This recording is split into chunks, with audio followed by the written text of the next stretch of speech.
Hello and welcome to Dorian's Mode. I'm your host, Dorian Wallace, a composer, pianist, music therapist, and leftist shit talker who enjoys rambling about bullshit and conversing with my fellow humans about creativity, music, philosophy, politics, and nonsense in a casual, honest, and constructive way.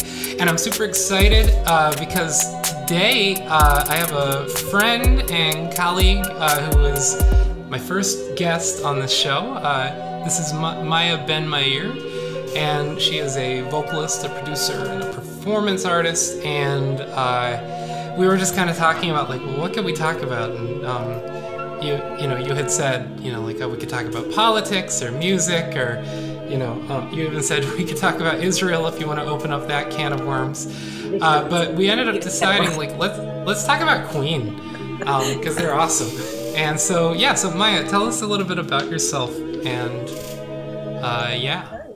Well, thank you so much for having me. This is such a fun idea. So like you said, I'm a vocalist. I also produce shows either for myself or other people. And I'm a performance artist, trying to make my artistic way about the world. And I mean, we met when I was part of a recording of one of your pieces a few years ago, and it was super interesting. I'm very interested in new music and different types of ways of making music, and all of those things. So that was really fun. And when we talked, and this was one of the ideas that I put out, because Queen is one of my favorite bands ever. Freddie Mercury is absolutely my greatest vocal inspiration, no matter what discipline, because I'm classically trained, but I also sing his music, and it's just awesome. And he was certainly innovative and creative and did a whole lot of things that nobody had done before in the rock music realm. So I thought it would be an interesting, an interesting dive. Yeah, and one thing that we talked about was not picking the greatest hits of Queen, but actually picking some lesser known pieces. So I guess, to start off, how did you get into music? Like, what's your story with all of that? God. Yeah, exactly. Well, how long do you have? No, the short version. When I was 5, my mom asked me if I wanted to learn how to play the piano, and I said yes. That's the short version. Wow, okay. No, I mean, I studied piano for 5 years, so basically I retained almost nothing of it because I stopped when I was about 10. But I've always loved singing, and when my mom, I am originally from Israel, which is why I offered to open that can of worms that we're not touching today. But my mom moved us to LA when I was 9, and that's when I actually picked up the violin that I played for 7 years. But throughout all this, I was also in choruses in school and singing and singing and singing, and that has been my favorite. So I'm classically trained, but I've always sung non-classical music, like rock, folk, Israeli music that has a whole lot of genres in it. And and then I came to New York. I moved to New York 8 years ago and started making my way and finding how I fit in the music world here. And I found one of the ensembles that I sang with for a while was C4, which is the Choral Composer Conductor Collective. It was my first introduction to that kind of ensemble, because they're a collective, which, up till that point I was like, well, orchestra and chorus should be a dictatorship with the music director is the dictator, and you do what they say, which to a point I still believe. However, there are exceptions, and C4 is such an exception because, everything is decided by committee, and every single member of the ensemble has a say in what happens, whether it's choosing repertoire or, how what happens. Everything happens collectively, which the more I got into it, the more I got it, and the more it is interesting to me to make music in such a way, because it is absolutely not the way I was taught or brought up. But that's like one of the things that I came across here and opened my mind, and meeting colleagues from many disciplines, and just making more music. I've had the privilege and pleasure of doing a workshop at Carnegie Hall with the Tallis Scholars a few years ago, which, if you don't know, they are one of the premier early music a cappella ensembles in the world. They're from England, and that was amazing. And I've since performed at Carnegie with large chorus projects with the American Symphony Orchestra and with Master Voices Chorale and a couple of things. So I've had, the chamber experience here, and I've also had the large ensemble experience in this musical community, and it's been awesome so far. So it's kind of... I love hearing just different instrumentalist perspectives, just because the vocal world seems like it's such its another own thing. Yeah, it seems like its own dimension of its own dimension of politics and inner workings and community and I guess conflict and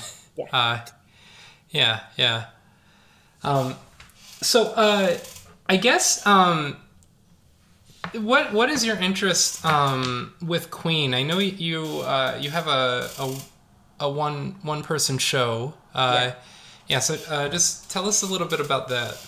So this is, I've been listening to Queen since I was in middle school. I'd probably heard some of their hits before then, but that's when I started to kind of delve in. And when I was in high school, the albums that I had, shamefully, are only the greatest hits albums, but I played them constantly, all the time. And I just, Freddie Mercury's voice comes in, and it's so cool. And even when you listen to the greatest hits, there are such different musical ideas there. And then at some point, when I began singing the songs and, trying to emulate, trying to, see what I could do with my voice that would make me as happy as listening to Freddie Mercury sing his songs. And I got in my head that I wanted to do a show with the songs. And then, many years went by and I moved to New York, and I had this idea again. I was like, I need to do this thing. And what I wanted to do is take songs that if you're not like a diehard fan, you wouldn't necessarily know, because I can't touch the greatest hits. Everybody knows what they sound like. Everybody knows what is supposed to happen. Everybody knows, because they're the greatest hits. You've heard them countless times. There's no need for me to interpret them. And we're talking like Bohemian Rhapsody and We Are the Champions. Bohemian Rhapsody and Another One Bites the Dust. That type of thing. Yeah. So I started looking for, and there are already songs, because by then I had bought, the individual albums and listened to all of the offerings. and I found these gems. There are a couple of songs on A Night at the Opera, which is their fourth studio album, the one that brought Bohemian Rhapsody, but also there are a couple of songs that are vaudeville-esque. Mm-hmm. And you're like, where did this come from? You know, little things like it, so I started looking for more of them, and one of these experiences, and I talk about this in my show, my favorite, and it's on our list today, so we're gonna listen to it a little later. I had this experience where I bought A Day at the Races. That's the fifth studio album. Both of them, by the way, are named for Marx Brothers movies. Yeah. So I was listening to the album like on repeat in my car, and I was driving to meet a friend for sushi in Tel Aviv, and I was looking for parking, and it was on, I don't know how many times I'd listened to the song, but the song that came on while I was looking for parking it just grabbed me. I couldn't stop listening to it. Even after I parked my car, I was like, no, I have to listen. I have to sit here and I have to listen until the end, because how the hell did I not notice this song yet? Like, what is wrong with me? What is wrong with me? And that is You Take My Breath Away. Wow. Which and those kinds of songs just make me feel. So I wanted to take them and put them in a show, which is what I did. Yeah. I love delving into this material because they're so different. They're not like, when you look at Queen's entire works, the musical landscape changes dramatically. And when I looked more into Freddie Mercury and how he was as a person, he says it. He never wants to be the same. He never wanted to be boring. He never wanted to have like a sound for the band. And that's why progressively everything changes. They always want to do something new. And that's something that I absolutely am drawn to. It's really interesting. So this is kind of a divergent thought, but I promise it's going to get to like an actual coherent space. So we were just, my parents were in town for the holidays just this last weekend, and we watched Tick Tick Boom, which is the Jonathan Larson. It's basically the show he wrote before Rent, and it's directed by Lin-Manuel Miranda, and like my parents love musical theater, and I had this moment just kind of like revisiting Rent, like as a concept, and remembered just how when I was a kid, like musical theater always had this like dark presence. Like it was like touching on like really edgy subject matters and really intense concepts. And anyways, it's just funny because fast forward into adulthood, and I like do not think of musical theater that way. I understand where the thought came from, but it's like just after diving into a world of extreme metal, or like diving into a world of like exploitation films, like musical theater doesn't quite get the same, whatever the fuck that I'm trying to describe. But anyways, the reason I'm saying this is there's something really interesting about Queen, because I remember listening to them as a kid and just really getting this like intense, like bad boy, like masculine quality that I don't necessarily pick up on watching performances now. Right. But it has that like, especially the 80s stuff, like that sort of like leather jacket, like, oh yeah, it's just like, whoa, like who are these dudes? Right. This is after, if you're talking like the 70s, when Freddie Mercury would go on stage with that checkered leotard or something, super sparse, I guess. Like, and then he went from that to the leather jacket and like a much more macho persona, I guess. Yeah, like almost like Cut a his motorcycle. hair. Like he's like a biker almost. Almost. Yeah.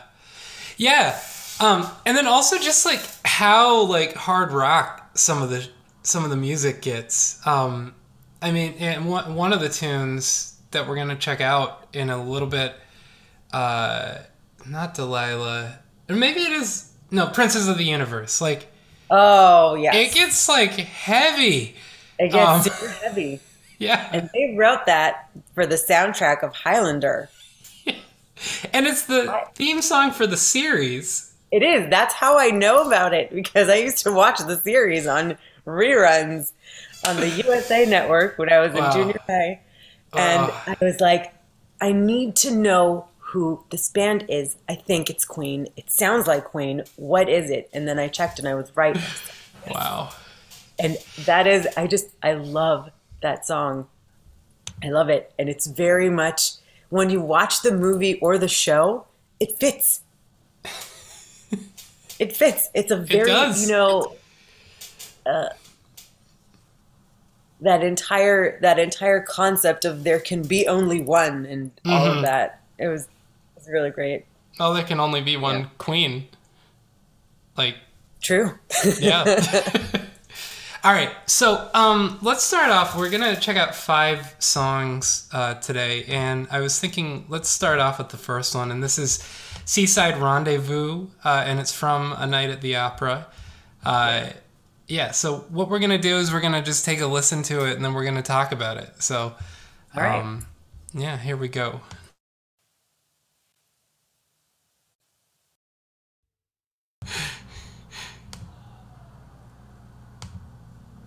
So, yeah. Wow. So.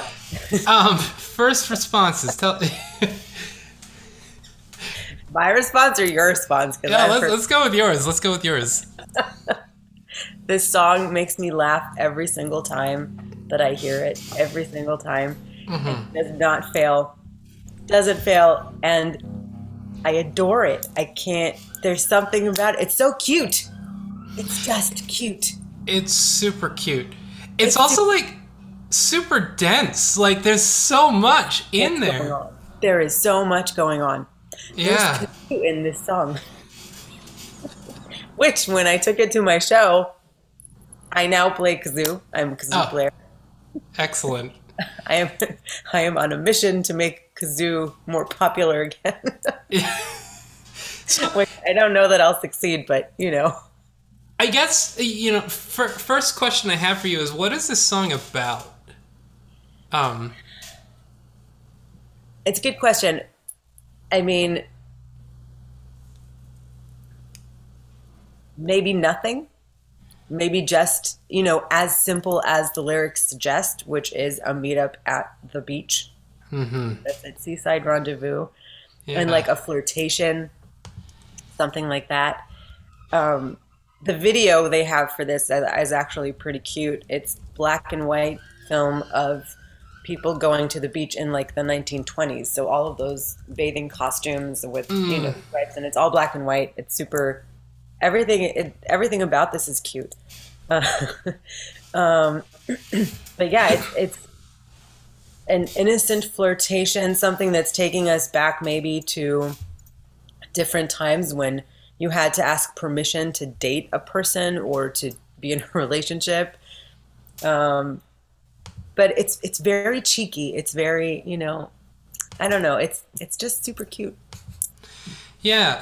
It has that like 1920s, like, roaring 20s atmosphere of people walking along the boardwalk, at the sea. Like I'm thinking like, boardwalk either at like Coney Island or somewhere in New Jersey. Right. It's just kind of the imaging, and there's even like a sort of like ragtime vaudeville like That's what I vibe. was talking about. The Yeah. vaudeville vibe that exists in this song, and I'm like, what does this have to do with Queen? But I mean, I've listened to this song so many times by now that it Hmm. fits for me with them. But for people who know Queen from Bohemian Rhapsody and We Will Rock You and We Are the Champions, Hmm. this could come completely from left field and be like, what, that type of like, I don't even know what to say. Yeah, exactly. Well, and okay, so there's a reference to "Oh My Darling Clementine," Oh, um, like I that. didn't That's notice. yeah, just the whole "Be My Clementine." Oh, It's yes. just it's very much in there, and just I'm kind of looking this up on Google, but it's centered around Clementine, the daughter of a minor 49er and the singer's lover. One day, while performing routine chores, Clementine falls into a raging torrent of Oh, brine and drown. Oh, jeez. oh, that's Oh, really wow.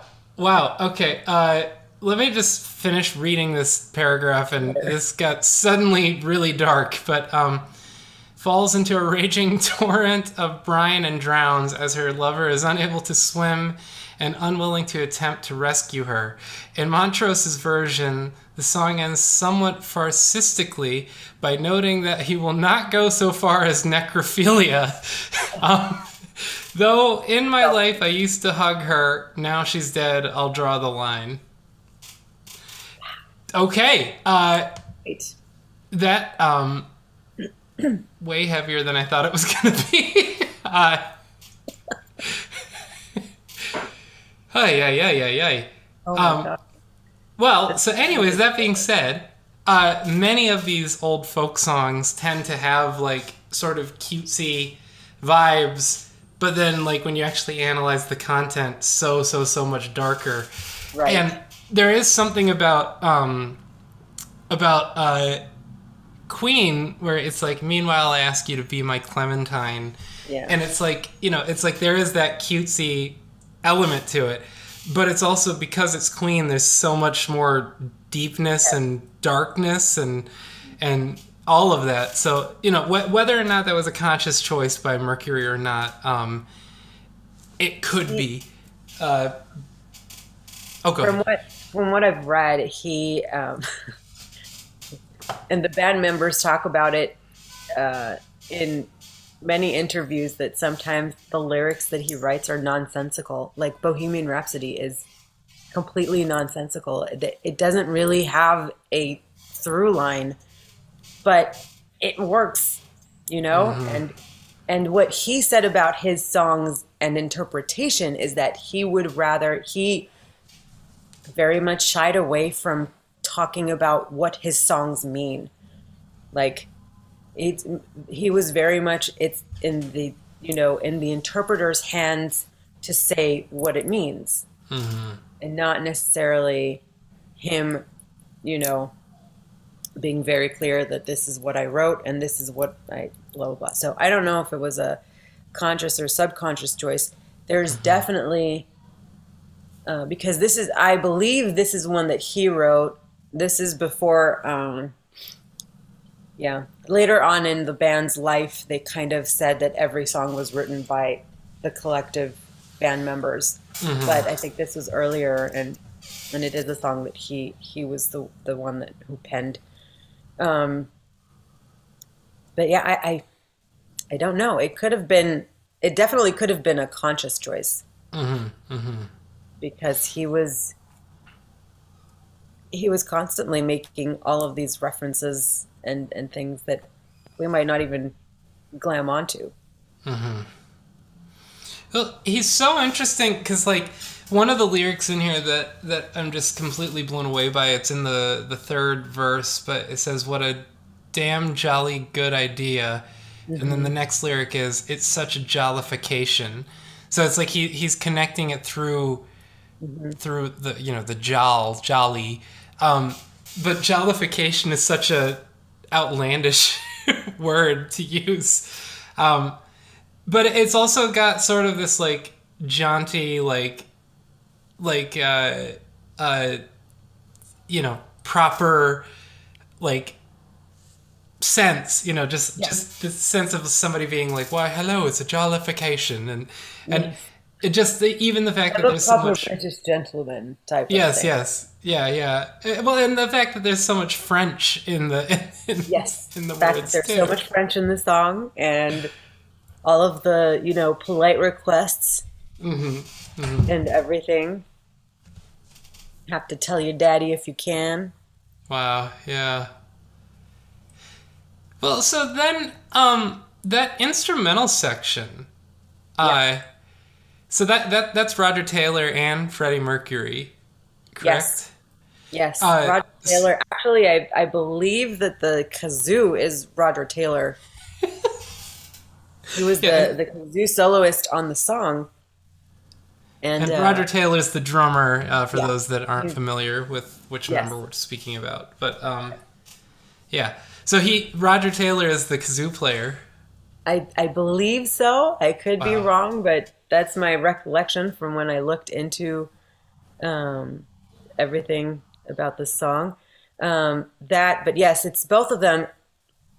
A lot of times, the vocals that you hear in Queen tracks are all of the band, but a lot of Freddie Mercury multiplied. And like he sings a lot of the vocal lines that are then just, set one on top of the other. And then you get this like choral sound. Like in the beginning, speaking of the beginning of their way, they very much did everything themselves. They didn't call in anybody else. It didn't. It's just them overdubbed over themselves to make a larger sound if they needed it or whatever it Wow. is. Wow. But the lesser known fact is that Roger Taylor has quite a range and a lot of the high stuff. And this they did show in the movie Bohemian Rhapsody. Roger sings a lot of the high stuff in Bohemian Rhapsody in the Galileo section. And I believe that is actual fact, like that is actually what happened. It, it, it's, yes, everybody knows that Freddie has a really big vocal range, but Roger Taylor's right there with him. So they are doing all those cute things in the background. Wow. Well, and it adds like that sort of like comedy aspect to it, like silent film comedy or well, Yes. it's named after a Marx Brother movie, so Yeah. it's like yeah. So what is the deal with Freddie Mercury and I guess Queen and the interest of the Marx Brothers? I don't remember right now, but Okay. but that was definitely a conscious choice to name two of their albums after Marx Brothers movies and not just one. But I don't remember. Yeah. Well, it's just it does kind of show they do have an interest in cinema, and Yes. a lot of their work is very theatrical or very cinematic. So I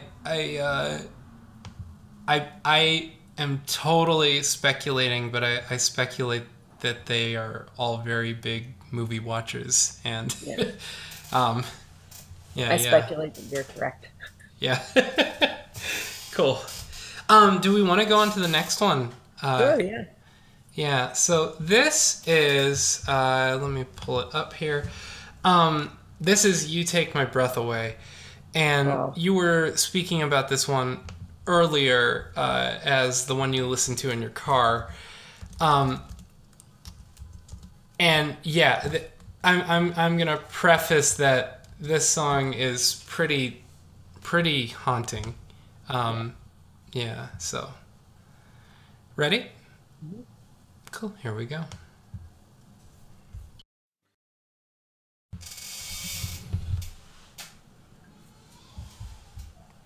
Whoa. Yeah.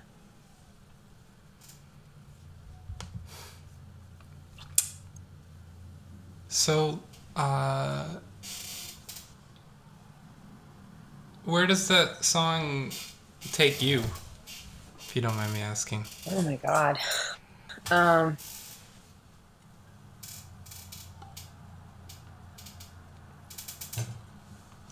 That song just takes me purely into emotion because everything that he says and the melody that he wrote for me is very like it very much touches me. And when he says um, you know, I will find you anywhere you go, right until the ends of the earth. Like, I will do anything to find you. I can see it. I can feel it. I can, you know, it resonates what that would feel like for me if I were in a similar situation. So that's where that takes me. That is like I don't know, it's just,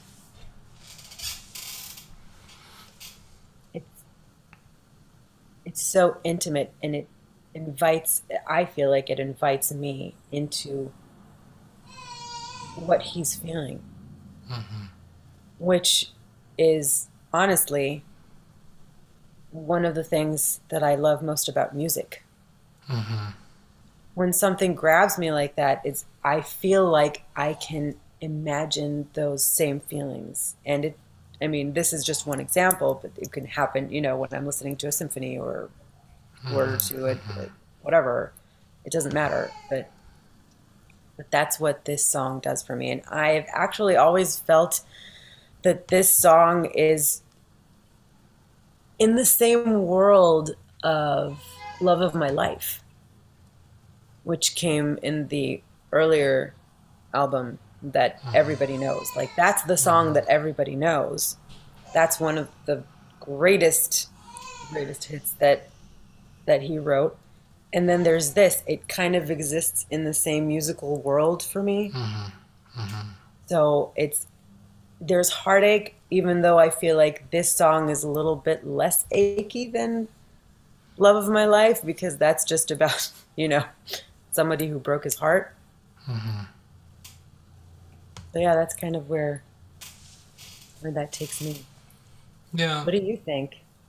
Well, it's just a couple of things. It's just how, like, it's obviously Queen, so there's this harmonically dense vocal space, especially, you know, the layered choral voices of Freddie. Yeah. That are In the always beginning, so I think it's just him. Later on in the song, it may be also with like Brian May and Roger Taylor, but yeah.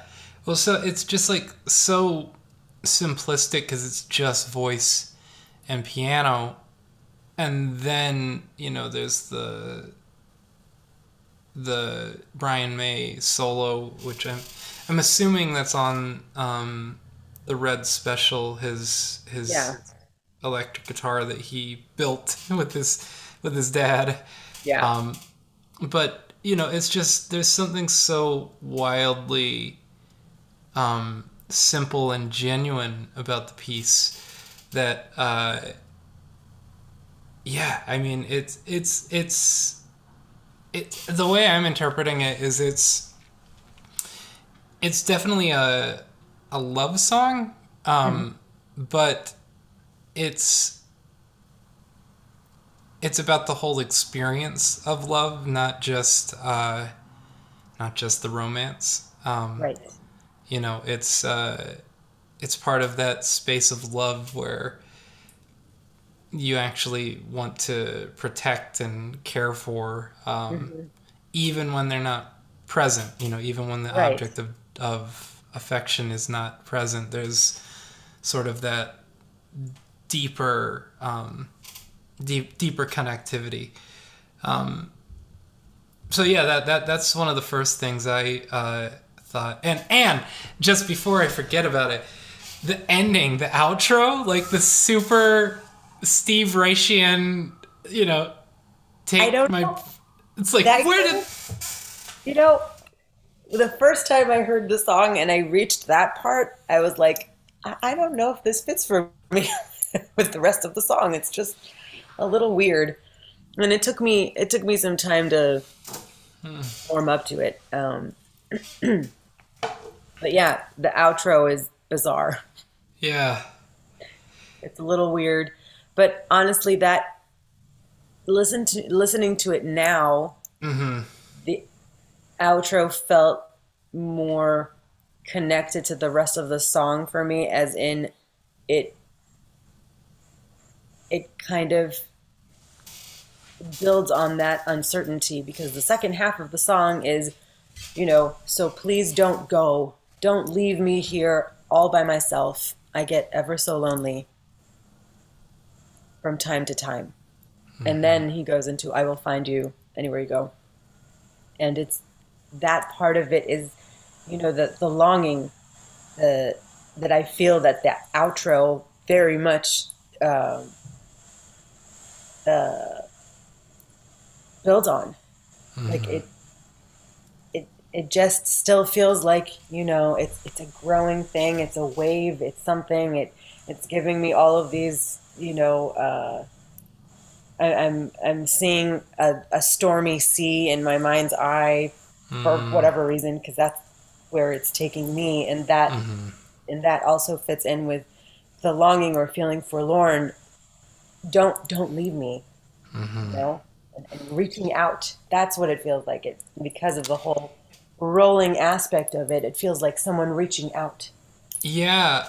Yeah, I got the imaging of a spiral, like Yeah, either inward or outward or both, yeah, where it's that is the nature of existence, is we're kind yeah, of always on this spiral in one direction or the other. We're never actually in one space, and right. things are always changing, always adapting. We're always learning something new. We're always processing something. We're revisiting memories. We're expecting the future, and it's just in a weird way, like the fact that the song like comes to a beautiful close, and then it's like total silence, and this psychedelic like thing just Oh, arises, yeah. is, well, first off, it's so fucking dope. Like, it is so dope. Uh, but it also just, it kind of like perfectly illustrates that feeling of when you are in that momentary space of like that genuine emotional, expression. hmm But then there's like, oh right, the world continues moving, and like it's actually like I just expressed everything I'm feeling, but oh God, please don't go. Like, or like take my breath. Like, it's, yeah, yeah. There's something very psychological about the last part. Yeah, I Yeah. absolutely agree with that. Well, and it just the fact that the last lyric is, before that part, is to tell you when I've found you, I love you. Yeah. It's, and then that And that then yeah, the longing is still there. yeah, yeah. So when you do your show, how does it work? Do you play instruments? Is it completely I'm a not an cappella? Is it, instrumentalist. yeah. So the first iteration of the show was pre-pandemic in 2019, and that I did with a three-piece band. I Okay. got together with a great piano player, Yaniv Tabenhaus, and he's also a very big Queen enthusiast. And we sat together, and he suggested some of the songs for the show, and we built that together, and he wrote the arrangements, and it was for piano, bass, and percussion. Okay. That's what we Okay. did. The only instrument I play during the show is the kazoo. Uh, and then I recently actually did this show at the Rochester Fringe Festival in September of this year. And then I reimagined the show with just piano. I worked with Dan Pardo, who is a wonderful collaborative pianist and also a Queen enthusiast. And we took those arrangements and we made them more intimate, as in, just piano and voice and kazoo on occasion. I added more kazoo to other songs. It's actually a very versatile instrument. Like if I want to take a guitar solo and just do it myself, I'll just pick up my kazoo and there it is. Yeah. Sounds insane. Yeah. This is very strange, but when I was in the Army, and specifically in the Army band, we did a piece where the audience had kazoos and we had kazoos. Oh, really? And I was conducting, and I got to conduct an entire audience of patriotic nationalists playing kazoos. It's like very surreal. Wow. It's performance art, just that description. But the kazoo is like a weirdly communal instrument. Yeah, because anybody can play it. Yeah.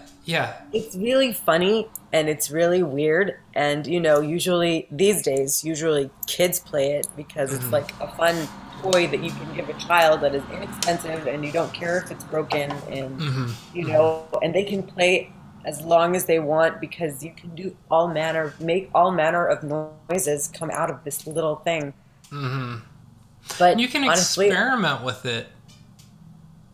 Yeah, you can Sorry, experiment. I think I cut you off. Oh, no. Yeah. I was just saying, it's like you can do so many things with it. So these days it's more thought of, I think, as a toy or, something for little kids. But then, I found it in a Queen song and I was like, that's very interesting. Why don't I take it a little bit more seriously? And when I started taking it a little bit more seriously, I realized that, yes, this is something that you can use. I mean, if it's just a singer and a piano and I want a little bit of a brassy sound, it's right there. It's not, obviously it's not a replacement for any actual instrument, but to make a show like that a little bit more versatile and have a little bit more to play with when you're talking about sounds, it's really great. Yeah, there was it was actually this Army gig because apparently that was the most experience I had with a kazoo, but I found that you could like make really interesting sounds like blowing really hard through it or like sucking into it. Like you can actually like there's actually a lot of interesting experimental sounds that the kazoo can offer. Totally. Yeah. Did we want to move on to the next song? Yeah. So this is one of the clips from the 90s. This is from 1991's Innuendo. And this is Delilah, which I don't know if I want to spoil what the song's about. We can talk about it after. Let's talk about it after. Talk about it after. Yeah. All right. So here it goes.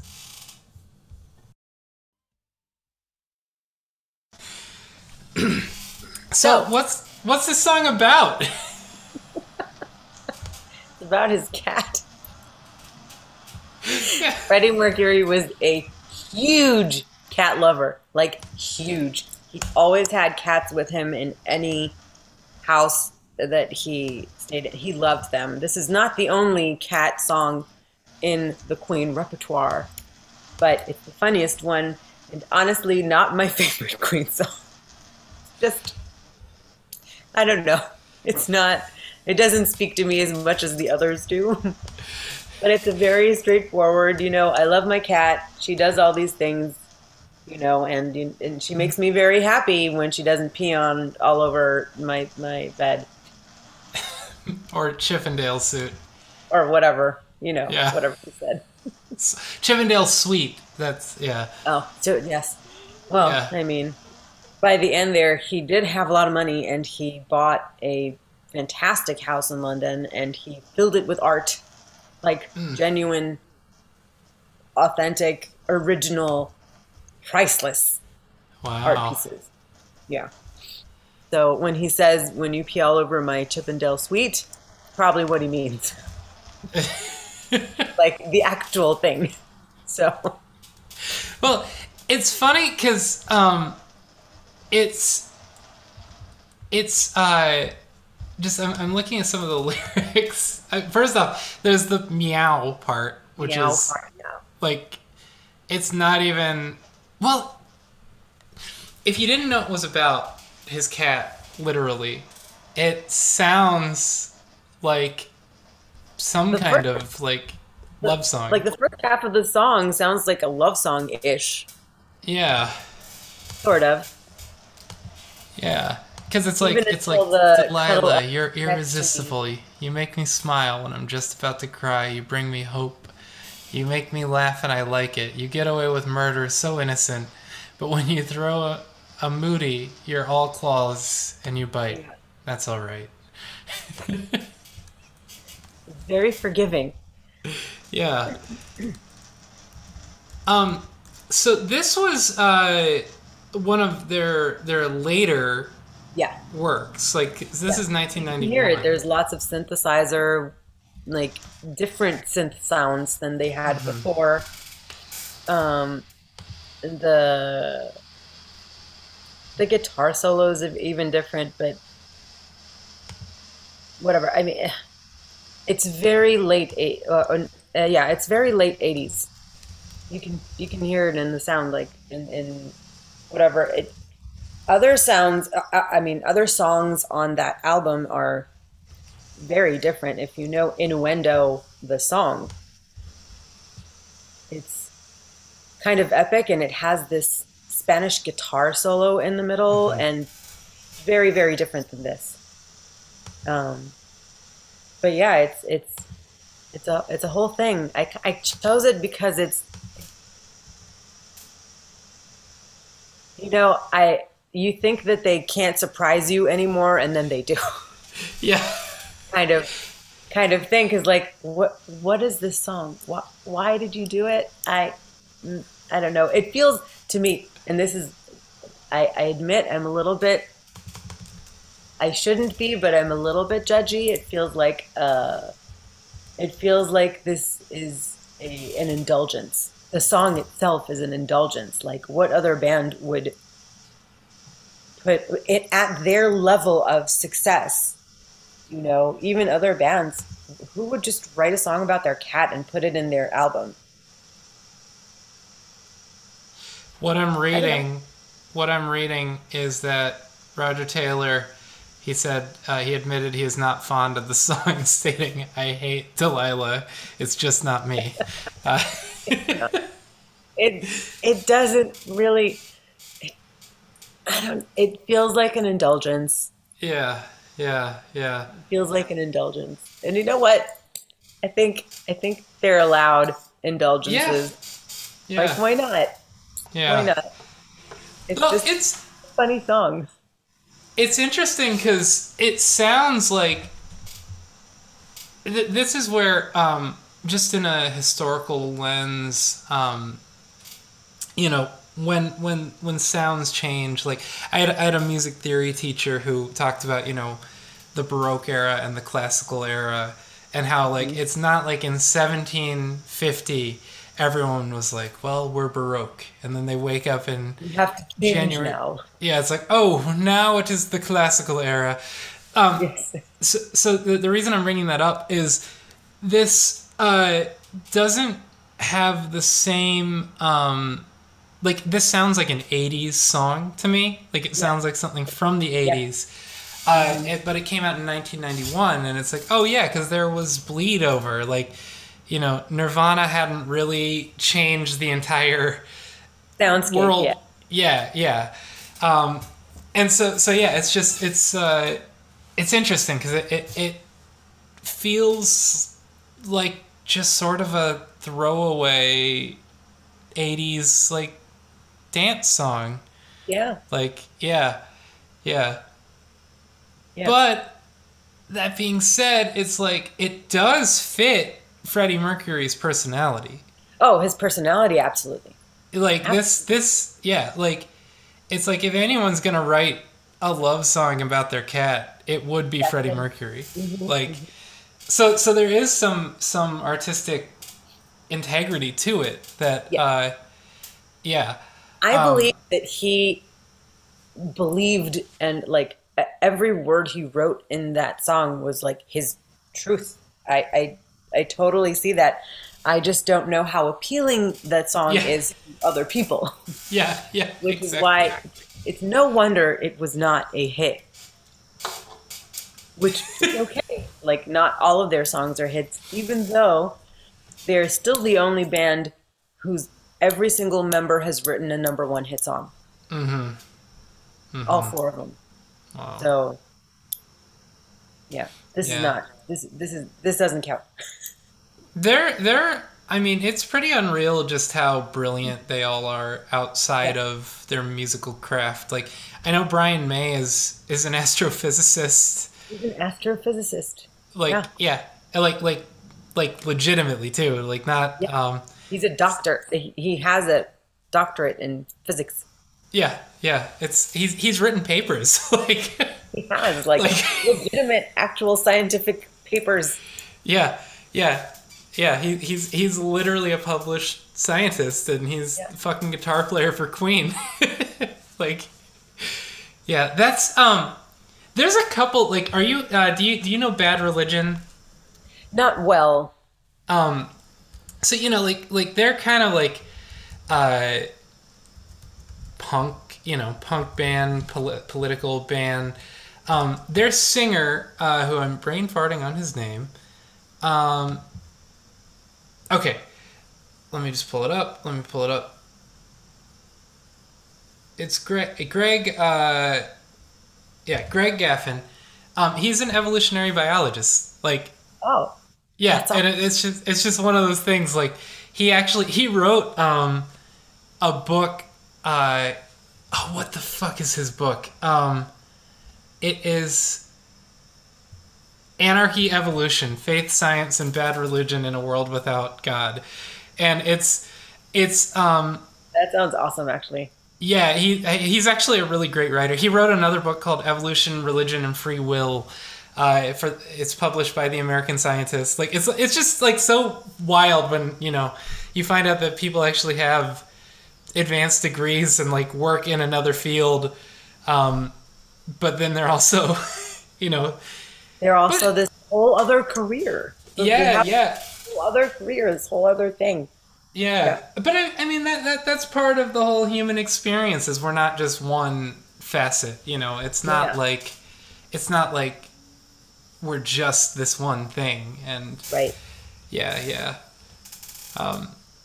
no but it is wild like you're right they all wrote number one like they all wrote hits Mhm. which yeah The only band oh, that every single member, yeah, it's quite an oh. accomplishment.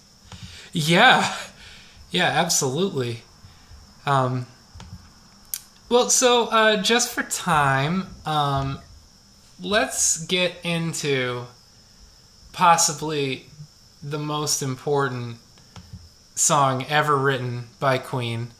Uh, and this is Princes of the Universe. Yes. Yeah, this might be like this is their Rite of Spring. This is their kind of blue. I'm kind of joking, but I'm kind of not. Like I fucking love this song so much. Right? Like, So good. yeah. So all right, let's take a listen to Princes of the Universe. Yes. So before I like forget this, this seems I don't know if precursor is the right word because I'm thinking of albums that well okay. So this came out in 1986, Right. and A kind of this magic. definitely gives me a vibe of the precursor to the entire power metal genre. Like, you know, Yeah. just like shred solos and all about some kind of fantasy oriented theme and Yeah. yeah. So just before I forget, like that was one thing I was really realizing.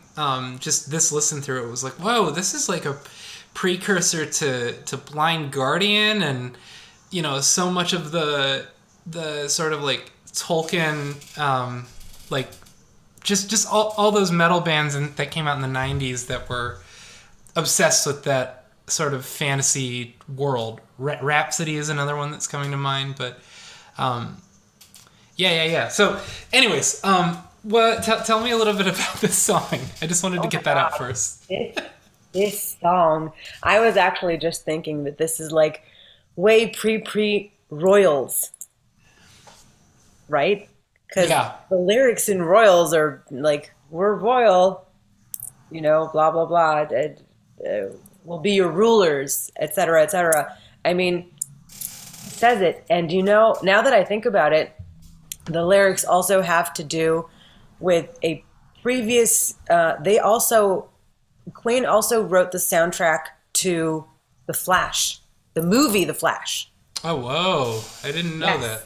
Oh, yes. Oh, my God, yes. There's actually a really cool video. There's a video of the Flash theme or whatever, and you see in the music video they put footage of the band recording in the studio and like doing really cool things with, like, you see Brian May doing some guitar stuff and some bizarre spacey things because the Flash is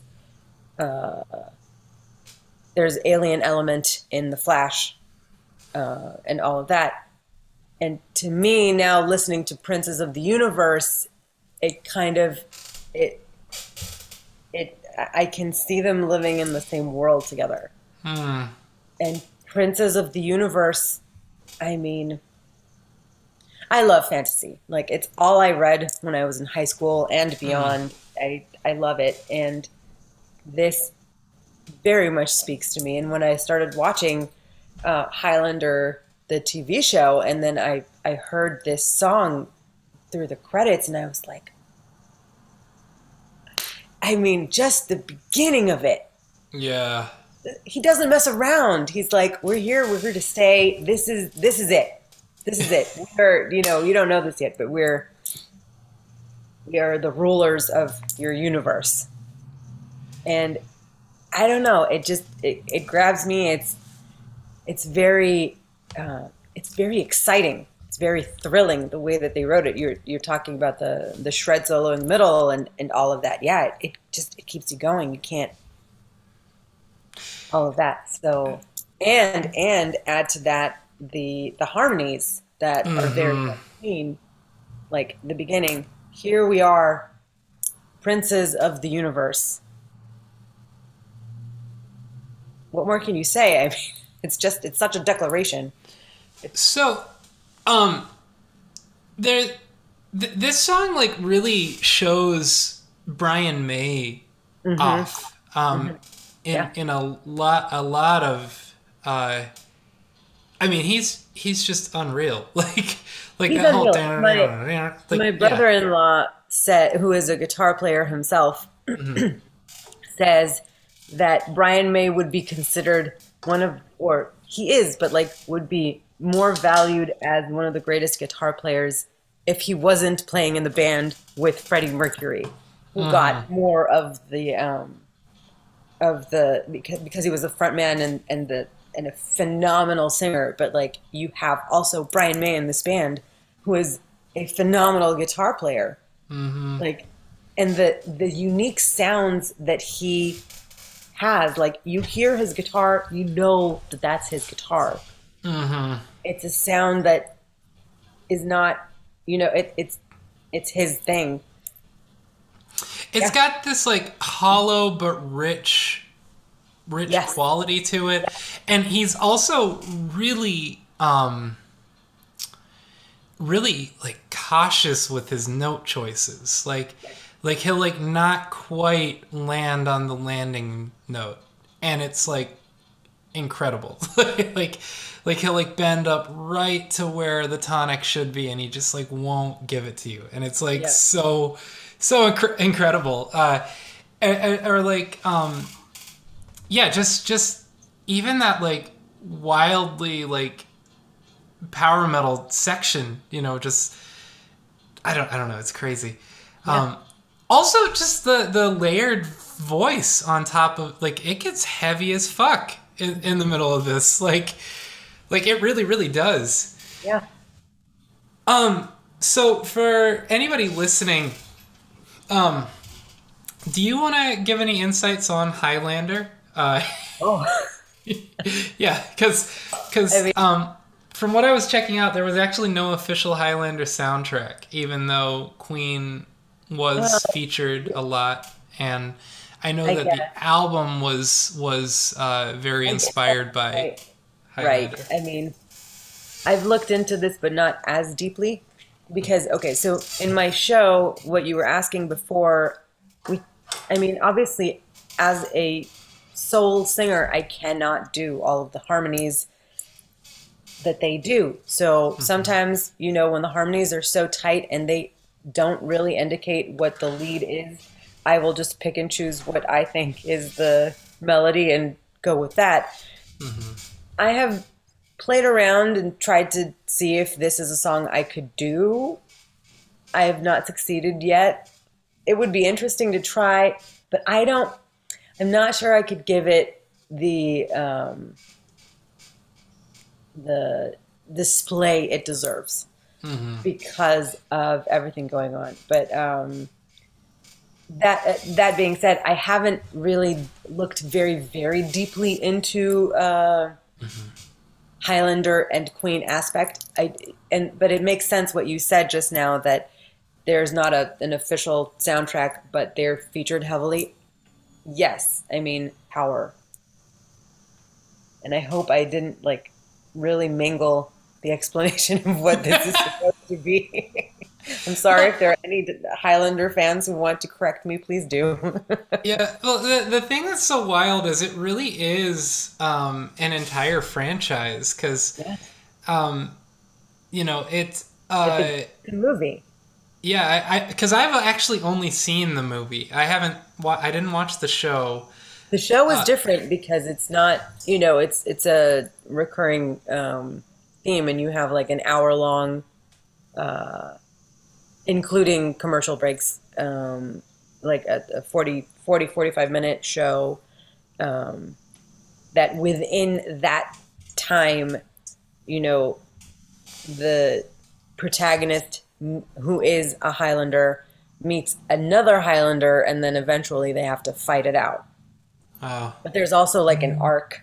There's a love arc, as there was. I mean, that's where we get the song "Who Wants to Live Forever," which is a oh, song on, yeah, whoa, connected to Highlander, wow. "To Live Forever," and I believe, if I'm not wrong, Brian May wrote that one. Oh my God. I think, yeah, I didn't really realize. So there was the original Highlander from 1986, and then there's Highlander right, 2 from 1991, Highlander yeah, 3, The Sorcerer from 95, Highlander Endgame from 2000, and Highlander The Source from 2007. oh There was my an God, animated film called Highlander The Search for Vengeance in 2007. I didn't And then even the know. TV show, there was Highlander the series from Yeah, 92 to 98. There was Highlander that the was awesome. animated series, 94 to 96. And then Highlander the Raven from 98 to 99. And the Mythos Chronicles, which is a web series, in 2001. Like, I didn't I, really realize how yeah, much Highlander there was. I knew about the movie. I knew about the sequels, not all of the sequels, and I knew about the TV show, the one from Wow. 92 to 98, because that's the one that I watched. Wow. So apparently the 2007, it's an anime and it takes place in the year 2000, 2187. So, It's very um, specific. yeah. And it's own continuity, shocking, separate from live action films and TV shows. Yeah. The story largely takes place in a post-apocalyptic version of Earth and implies immortals can use their powers to achieve superhuman speed and strength.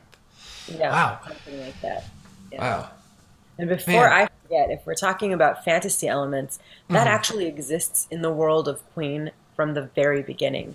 If Mm. you go back to, I, I chose Nevermore as the fifth song I sent you, but Mm-hmm. I was debating on White Queen. That's from Queen 2, their second album. Mm-hmm. They have all of these songs with fantasy themes in the text. And then that also, for some reason, that draws me even more than their later stuff. But honestly, I love it all. So Mm-hmm. I try not to discriminate. But that fantasy theme, at least in the text and some of how they play the music, is prevalent throughout their discography. It's totally there. Wow. They have a song called "The Rat King." Oh, They, whoa. yeah, it's Yeah. a whole world, Holy whole shit. world. Yeah. So, to kind of bring ourselves to a close, you had said you were debating between Nevermore and the White Queen, and this is Yeah. White Queen as it begins. Yeah, Do you want to just listen to both back to back, sure. and then and we'll Yeah. end it after this? So, and I have not heard White Queen, so this will be a first. Oh, good. But so we'll do White Queen and then Nevermore Nevermore. to close it out. Great. So here it goes.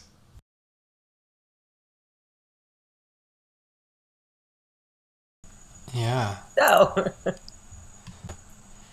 So. yeah, I believe those are from the same album. Mm-hmm, mm-hmm. Yeah. So the album's really interesting because they had, instead of cause this was back in the days of LPs, Hmm. so they didn't have a side A and a side B. They called it side white and side black, which is interesting. Right, because there's a song called Black Queen too, and I Mm-hmm, think it mm-hmm. might be the same album. Yeah, Yeah. yeah. Well, it's actually just to bring this all full circle. The piece that I wrote that you and I met on We Are Legion. Right. The instruments, I didn't give them violin 1 and 2 or saxophone 1 and 2. I gave them violin red, violin Oh, blue, nice. saxophone magenta, saxophone green. It's like it just is kind of interesting, like being like, oh, cool. Like there's Yeah. something about utilizing color to sort of change the Change the way you think hierarchical about something. structure. Like, Yeah. yeah, yeah. But yeah. I guess what are your thoughts? Like, why were you deciding on White Queen, and then ended up deciding with Nevermore? I guess I'm also I mean, this goes back to Seaside Rendezvous, like the songs that kind of for me are like, what is this? They're a lot of times they're short little blips, right? There's Seaside Rendezvous that we heard in the beginning. There's also in the same album a cute song called Lazing on a Sunday Afternoon, also very short. And then Nevermore, and it's this like little bloop thing, and then it's gone. And it kind of, I something in me is drawn to those little things, little comments. And but I was debating because actually I have not heard this version of White Queen. I'm used to a little bit more produced one, I guess. Um, which is a little different. It's a little bit, I think it has a little bit more movement in it, and it's whatever. But I want like White Queen is what I wanted. I forgot that Princess of the Universe is super fantasy, but I wanted to talk about the fantasy element that I see in the texts, especially the earlier texts that Freddie Mercury wrote, but all of that throughout, even the music. I mean, it evokes that type of feeling for me. I can see the woods or whatever, the whole like any fantasy trope that you want. with that song. I can see it. He's good. For me, he's excellent at evoking the feeling, any sort of feeling, but a certain escape from his songs, both lyrics and music. And that's I guess a big thing that draws me to them again and again, because I've listened to I don't know if their entire discography. I hope so, but I don't know. Occasionally I come across a song that I'm like, what is this? I have not heard it. But that's why I keep returning again and again. I can just, and look, even in this meeting that we've listened to these 6 songs, and they're all completely different. There's so much to, so much to hear, so much to look into in any one of them, and it's the same band. Yeah. The same band. Yeah. It's also, I was reading just while we were listening, but White Queen as It Begins, it was written by Brian May. And oh, was it? Yeah, and it's interesting because he apparently had it in his mind of a girl that he was completely in love with in his biology class, which is just interesting. But I do appreciate that we project mythology onto real life, all the time. Yeah. I mean, we could probably talk about this way down the line, but right. I really do use Star Wars as like a frame of reference for how I navigate the Earth, to the point where like I literally watch friends like fall into the dark side of the Force. It's like, just with, whether it be addiction or political ideology or anything, like you just kind of witness people, move from the left and the right, or the dark and the light, or just all these different spaces. And so it's like like I definitely use mythology as a way to navigate the Earth, and it's just kind of nice to know that Brian May apparently is like, yeah, it's like, yeah, like this is totally about some girl that I was totally in love with. And just realizing that, like, how young he was when he wrote this. And it's like, oh, it's that kind of infatuation. Like, that, like, weird, like I was just thinking about girls that I was very into at a younger age, that, now that I'm in a different age, like I have a wife and a child, and it's just like, wow, that cannot believe like I had so much preoccupation with people that were definitely no one that would ever like make a healthy long-term relationship, and all of that. Right. But then with Nevermore, it's that so think of Edgar Allan Poe. Say that one more time. Sorry, you cut out just a little bit. Yeah, we broke up. I was saying that word Nevermore always makes me think of Edgar Allan Poe, as I am sure it makes other people think of Edgar Allan Poe. Yeah. It made me think about it. I don't know. It's such a cute little song. Yeah. Well, it speaks about riding off into battle, which could be a fantasy reference. Could not. I don't know. This is stuff that I'm seeing in their works, like as you were saying, especially in White Queen. I didn't even remember that Brian wrote it, but to me, that always had that fantasy feel to it. And he was just thinking of a girl. So I was like, well, it's a completely different completely different things. But that's kind of what's beautiful about it. Anyone can look at it and say, this means this to me, and it can mean something different to somebody else. Yeah, yeah.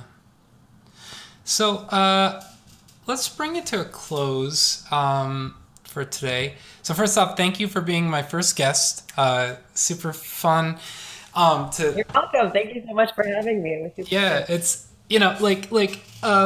for people that follow me on social media, like I'm kind of I'm an obnoxious social media poster. I'm really intentional about my obnoxiousness, but it's like I either want to make people laugh or get people to think. It's one or the other. But it's really intentional psychosis. It's I guess the way to describe it. But one of the things about for the purpose of this podcast is literally just like, hey, like let's talk about stuff, and it doesn't always have to be the heavy things, because like there is a human to human element that needs to be reminded, and it was awesome that you had reached out being like, yeah, I'm interested in talking, and it was like, what do you want to talk about? And we decided on Queen. Yeah. So how can people connect with you, and how can they find out about any upcoming performances? Do you have a social media or website? I do. I have social media. You can find me through my full name, Maya Ben-Meir. It's on Facebook, but Maya Sings 81 on Instagram. I usually post there when I have things coming up, and also mayabmusic.com is my website. And it gets updated when I have things that I'm involved in. Yeah. Cool. That's the best. Also, you can find me at, excuse my French, fuckityes.com. That's the project that I do with my partner, where we travel and interview people about moments in life when they said fuck it yes. Mm-hmm. So, or FKITYES. That's the PG spelling. So then, I guess just the last comment or last question. Do you have any upcoming performances or things that people should know about? Actually, I am a professional Christmas caroler. I don't know when you're planning on releasing this, but if people made it this far, I'm going to be at Tavern on the Green on Tuesday from 7 to 8, singing Christmas carols. It's one of the only options to see us when it's not like a private party. Something like that. That's Tuesday, Tuesday, November 30th or Tuesday? November 30th. Okay. Tomorrow. Yeah. It's tomorrow. I forgot. Yes, it's tomorrow night. Yeah. So I don't know if this will be relevant. I don't know when you're planning on releasing this. But if not, right now, the next while is I don't have anything in particular. It's a lot of caroling and holiday stuff. Yeah. Are there any open carols after December 6th, I guess? Because I was going to release this on December 6th. I don't know at the moment. Cool. We'll put it in the show notes and check out her website and everything. Yeah, thank you. Yeah, awesome. So Maya, thank you so much for coming on.